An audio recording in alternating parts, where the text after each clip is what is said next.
شوف يا اخي، قعدنا ننصح فيكم بس انتوا الشهاده لله مش وش نصيحه. ايه الحكايه بالظبط؟ بعد ما خدوا منهم المركز الاول في المركز الثاني وسرقوا منهم القضيه، ممكن عاجل ورسميا نادي بيراميدز متصدر حاليا يا جماعه نظريه لا بقى دي مؤامره والنادي الاهلي الننوس. تعالوا بينا نعرف كل التفاصيل. اهلا بيكم في حلقه جديده والسلام عليكم ورحمه الله وبركاته. صباح السعاده، صباح السرور على جمهورنا العظيم، عائلتنا الفخيمه، واحداث كتيره جدا يا جماعه. لكن قبل اي حاجه خبط عينك على عداد اللايكات، يلا نوصل حلقه 4-5000 لايك، دعم اخواتي الجبار انا دايما منتظره. ونبدا قبل اي حاجه ونقول بسم الله ونزيد النبي صلاه. ومارسيل كولر يطلب خطه عاجله. يبقى على خير، امبارح انتهت تمارين النادي الاهلي الجماعيه، والنهارده راحه سلبيه استعدادا لمباراه قادمه يوم الجمعه اللي جاي ان شاء الله في تمام الساعه 9 مساء. مارسيل كولر تلقى خبر في منتهى السعاده امبارح ان بعد نهايه تمارين النادي الاهلي وسام ابو علي الاجهاد اللي تعرض ليه في مباراه بيراميدز الحمد لله زي الفل، مفيش فيه اي حاجه، وجاهز ان شاء الله معانا يدخل قائمه مباراه المصري. ودي طبعا حاجه مفيده جدا لمارسيل كولر في عمليه المداوره، توافر كل العناصر اللي موجوده عنده. لكن مارسيل كولر ختم التمارين امبارح بطلب خطه مهمه جدا من جهاز الاعداد البدني بتاعه عن الاربع مباريات القادمه والتدوير في اضيق الحدود. الله، يعني ايه معناه؟ ايه الكلام ده يا دوله؟ تعال اقول لك معناه، وده هيوصلنا لايه بامر الله تعالى. النادي الاهلي عنده مباراتين مهمتين جدا في ظرف 4 ايام يا جماعه. اولا عنده مباراه النادي المصري يوم الجمعه اللي جاي، وبعدها مباراه يوم 29 قدام نادي سيراميكا كليوباترا. المباراتين دول بالنسبه لمارسيل كولر حياه او موت. ليه؟ لان المباراتين دول انت لما تكمل على نفس نسق الانتصارات بتاعك انت بتنهي اي امال وبتزعزع اي ارض ما زال نادي بيراميدز واقف عليها وعنده امل ان انت ممكن يحصل لك تعثرات. عندك بعد كده مباراتين ممكن يحصل فيهم بعض المداوره الخفيفه جدا، هي مباراه النادي البنك الاهلي ومباراه المقاولين. عندك اربع مباريات ب 12 نقطه. نادي بيراميدز في الوقت الحالي فاضل له 5 مباريات، اقصى عدد من النقاط ممكن يوصل له 83 نقطه. يعني النادي الاهلي محتاج من ال8 مباريات اللي جايين، ده في حال ان نادي بيراميدز ما خسرش ولا مباراه ولا تعادل، هيبقى محتاج 17 نقطه بالتمام والكمال. اذا انت بتتكلم في 4 ماتشات مارسيل كولر عايز يركز عليهم جدا، 4 ماتشات ب 12 نقطه، وهيبقى لك بعد كده 4 مباريات محتاج ان انت تطلع منهم ب5 نقاط بس ان لم يتعثر نادي بيراميدز اصلا. زي ما قلتها قبل كده، واللي سمع الكلمتين دول ينزل يقول لي حاصل يا دوله في التعليقات، هرجع اقولها مره ثانيه. قلت ان سر فوز النادي الاهلي ببطوله الدوري هو تفوق مارسيل كولر بشكل مباشر على كرونسلاف يوريتيتش، والمتبقي ان شاء الله ان مارسيل كولر يكمل ضغط نفسيا على نادي بيراميدز لغايه ما نخلصها تماما. تعالى بقى قبل ما نروح لتصريحات غريبه الشكل بصراحه نتوقف مع ردة فعل منتظره من اداره النادي الاهلي. كل جمهور النادي الاهلي بلا استثناء مستنيين ايه اللي هيحصل فيها، تحديدا بعد اعتذار مروان حمدي عن واقعه سبابه الجمهور النادي الاهلي بعد مباراه النادي الاهلي وبيراميدز. اداره النادي الاهلي والاخبار اللي وصلنا يا جماعه رفض تام لموضوع الاعتذار ده لاكثر من سبب واسباب منطقيه جدا. اولا كده اللاعب اصلا ما كانش بيشارك، هل جمهور النادي الاهلي هيروح يغلط فيه من الباب للطاق؟ النقطه الثانيه والمهمه جدا، موضوع الاعتذار ده غير مقبول خاصه مع نادي بيراميدز اللي حصل قبل كده مشكله ما بين حسين الشحات ومحمد الشيبي، وطلع نفس البيان بالظبط يمكن من سنه دلوقتي داخلين. حسين الشحات نزل بيان اعتذار، وعلى الرغم من كده اصروا ان هم يصعدوا قضائيا لاقصى الدرجات، لدرجه وصل بيهم الامر ان هم عايزين ينهوا مسيره اللاعب. فالنادي الاهلي حاليا بيدرس كل الخطوات المحتمله للتصعيد القضائي ضد اللاعب، ودي رده فعل احترمها جدا ومستنيين الخطوات اللي جايه ان شاء الله.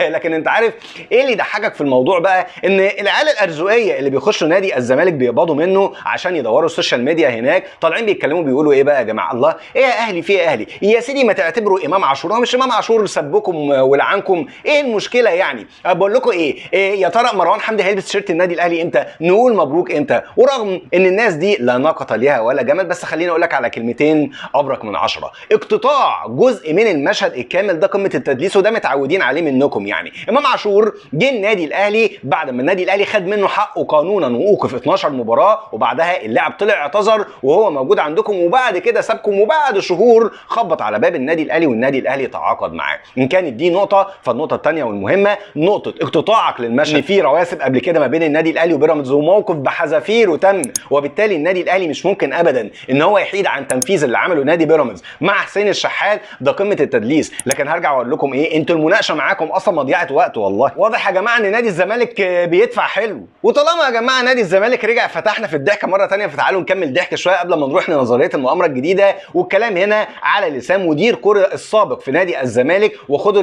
الحكمه من افواه المجانين. اسامه نبيه مدير كره نادي الزمالك السابق طلع مع مهيب عبد الهادي خلال الساعات اللي فاتت بيعلق على لقطه من مباراه النادي الاهلي وبيراميدز، وتحديدا لقطه خروج امام عاشور، وقال ان المفروض خالد بيبو مدير الكره في النادي الاهلي قام يقبل على امام وهو خايف، يبدو كده انه كان مرتعب، رجليه اعواد مكرونه اسباجيتي ماشيه لغايه اما الموضوع عدى على خير، وخالد بيبو تقدر تبص على وشه كده ويقول الحمد لله عدت. لكن انا هنا بلوم على خالد، ما انا برضو خبره يا جماعه، يعني لازم اديله من خبراتي. ما ينفعش يا خالد وانت شايف ان في موقف ممكن يكون مشتعل ان انت تتدخل في الموضوع. حاجه زي كده طالما انت قاري ان اللاعب ممكن يكون معترض تجاهله تماما، ما تعبروش، ما تلبسش نفسك في موقف ما انتش قده في الوقت معلش يا جماعه، يعني احنا عارفين خالد بيبو سنه اولى يعني اداره كوره في النادي الاهلي، يا جماعه يقصد يعني يقول ان هو غشيم، فانا بنصحه والسلام عليكم ورحمه الله. والصراحه يعني يا جماعه ما تزعلوش مني، كابتن اسامه نبيه عنده حق. ده حد يقول لي ايه ده يا دوله ازاي؟ اقول لك طبعا اصل اسال مجرب ولا تسال طبيب. الاستاذ اللي باب النجار مخلع بينصح استاذ خالد بيبو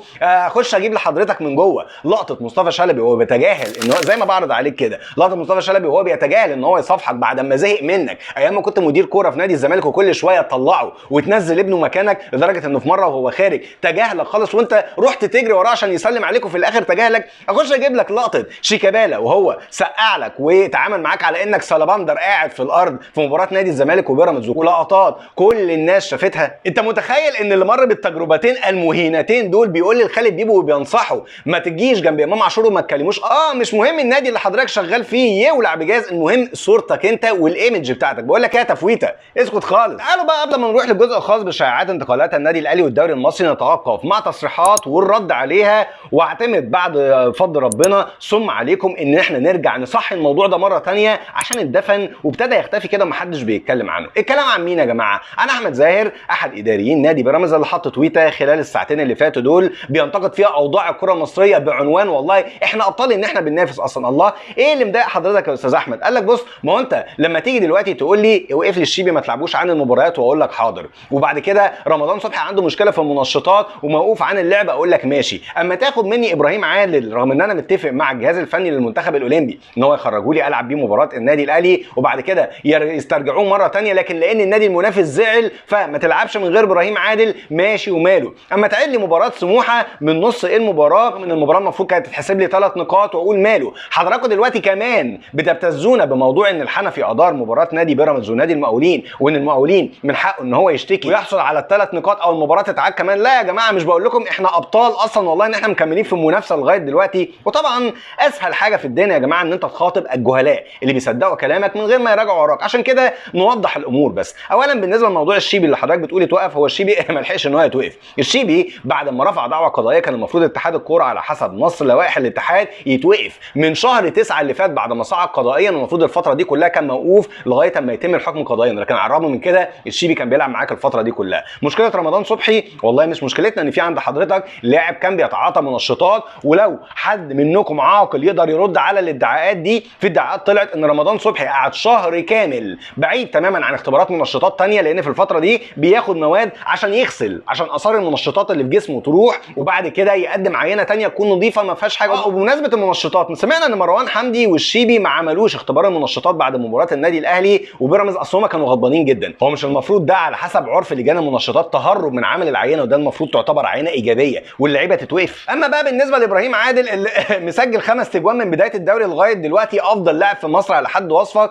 هل مش من الطبيعي والمنطقي في ظروف المنافسه العادله ان النادي الاهلي يشترط عدم خروج اللاعب والا هيطالب باللعيبه بتاعته هو كمان؟ بالنسبه لاعاده مباراه سموحه، هو مش اتحاد الكره تجاهل اللوائح بتاعته اللي هي المفروض بتقول ان المباراه تتعاد من البدايه وراح عاد لك المباراه من بعد 45 دقيقه ومشى قوانين الفيفا وما مشاش القوانين بتاعته؟ اما بقى على ذكر القوانين وخصم ال3 نقاط، كنا اتكلمنا قبل كده يا جماعه في موضوع احمد توفيق ان المفروض كان شارك في مباراه كان المفروض ما يشاركش فيها في الدوري، كانت تحديدا مباراه الجونه بعد ما خد 3 انذارات، والمفروض مباراه الجونه دي اداريا نادي بيراميدز تتخصم منه ال3 نقاط. وللاسف خرج رد مغلوط من قناه النادي الاهلي على لسان ابراهيم المنيسي قبل ما القناه تتوقف عن العمل، وقال ان المفروض اللي عرفناه او الرد اللي وصلنا من اتحاد الكوره ان اللاعب اتوقف مباراه في كاس الرابطه وبعد كده رجع شارك في الدوري مره ثانيه. يا استاذ ابراهيم بعد اذن حضرتك نراجع القوانين ونراجع المواد بتاعه اتحاد الكوره. ده نفس الموقف ده حصل مع محمد عبد المنعم وقت ما اتطرد في نهائي كاس مصر ما بين النادي الاهلي وما بين نادي بيراميدز، وقبل مباراه النادي الاهلي والزمالك في كاس السوبر حصلت هوجه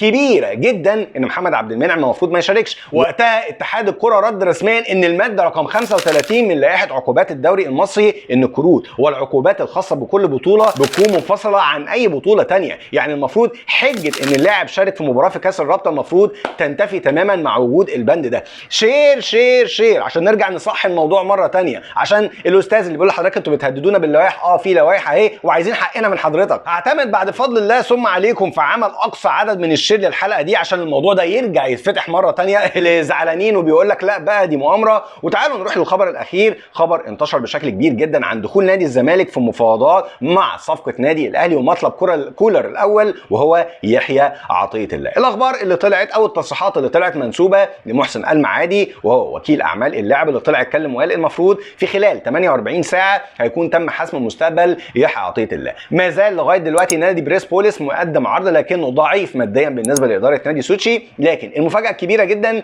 ان في عروض من داخل الدوري المصري الى جانب النادي الاهلي ومش نادي بيراميدز. الراجل من الاخر يعني بيقول ان نادي الزمالك قد يكون فتح خط مفاوضات مع النادي الروسي. وطبعا ده مش جديد على نادي الزمالك يا جماعه، قلت لكم قبل كده انه تدخلوا في صفقه زين الدين بالعيد رغم ان كانوا موقوفين عن القيد، ورغم ان دلوقتي فكوا القيد بتاعهم مش متطلب مبلغ كبير يعني بعد اللي دفعوه بالنسبه لخالد بوطيب. لكن هرجع واقول مره ثانيه، كنت حذرت وقتها واللي سمع الكلام ده انزلوا لي حصل يا دوله في التعليقات، تجاهل اداره النادي الاهلي توضيح الامور بالنسبه ان نادي الزمالك عنده مشاكل وداخل فقط يزايد في الصفقه وان ده بيعطلها. ده امر مهم جدا، لازم اداره التعاقدات والتسويق عندنا تنزل من برجها العاجي شويه وتتعامل مع الامور على ارض الواقع. ان في منافسين بيبوظوا لنا الصفقات بتاعتنا، لازم ايضاح الامور للنادي الروسي بشكل افضل عشان الصفقه تتم على خير ان شاء الله. وارد جدا يكون نادي الزمالك قدم عرض وهمي زي ما عملوه قبل كده مع زين الدين بالعيد ومع جاكسون موليكا وهيفضلوا يعملوها ايا كان موقفهم المالي. ايه اللي هيحصل على مدار الايام اللي جايه هنتابع وهنشوف وبس. يا رب تكون الحلقه عجبتكم. استاذنكم لا تنسوا الدعاء للوالد بالرحمه والمغفره رحمه الله عليه هو وكل امواتنا جميعا، واشوفكم على خير في حلقه جديده بعد شويه ان شاء الله. شكرا لكم ودمتم بخير والسلام عليكم ورحمه الله.